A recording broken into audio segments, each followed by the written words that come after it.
Sek hadis anu sejen saha jalma anu dawam salatna kalawan berjamaah tiap waktos.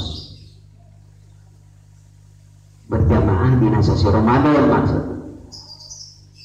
Sajalma anu dawam anu ngalanggengkeun nyaeta berjamaah dina sasi Ramadan ku Allah bakal dipasihan tiap-tiap sarkaat diberi nyaeta ku Allah hiji kotak.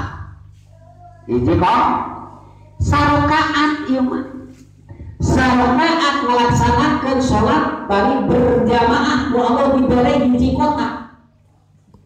Tumlau dipiluhan eta kotak min ni'amillahi ta'ala ku pirang-pirang nikmat Allah ta'ala.